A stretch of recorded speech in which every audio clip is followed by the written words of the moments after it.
Hello, back to show you the progress, this time about painting the walls and the floor, or getting ready to paint the floor.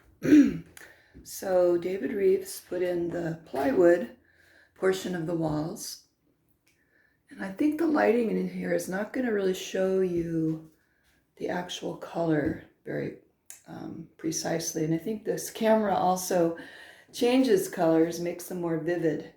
But anyway, this is the base coat, and before I could put the base coat on, because the plywood had screws in it and little rough spots, I had to fill in those screws, tops of the screw heads with spackle, let it dry, sand it, and then put the coat of paint on. And so I've picked this color as the base, and then I'm pretty sure that I'm going to add two more colors in the same family of colors, but slightly different, with using a sponge. I've been looking online and watching YouTube videos about how people do that, and it looks pretty cool. It looks really interesting. I like how it gives more texture and kind of a subtle depth.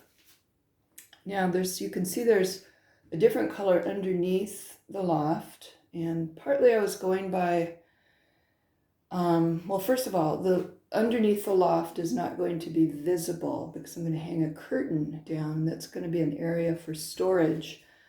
So I was using paint that I already had that's still in the same family of color, and I've got several different paints, so I'm just trying to work out how I'm going to use them. And I decided, instead of adding a wood floor on top of the plywood floor, actually that was my preference, but I'm trying to save money, so I am going to paint it.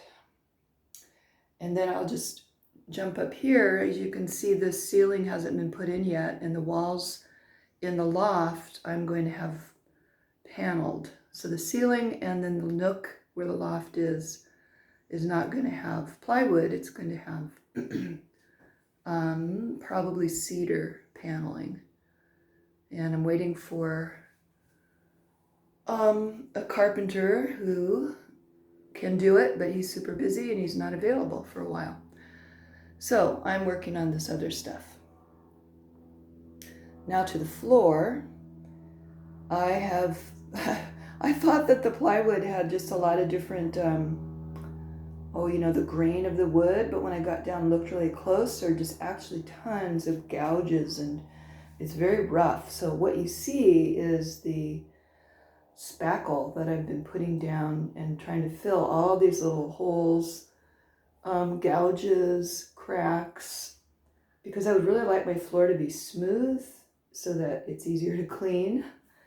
And so I'm still in the middle of this process, as you can see. I've been sanding over there underneath the loft because I spackled that a day or two ago and it was fully dried. And then last night I was spackling the middle, and then this morning I was spackling over here. It does dry pretty fast, but it was pretty amazing how many gouges and holes and cracks and things there are in this plywood. So after I sand it, then I'll vacuum really good, and then I'll paint it. And I have a whole different color I'm going to put on the floor. Is a darker color, kind of a burgundy maroon color. And I think also I'm going to put a base color down, and then after it dries, I'm going to do the sponging or the rag. You can use a rag as well to get this, use a different color and have the texture, the subtle texture.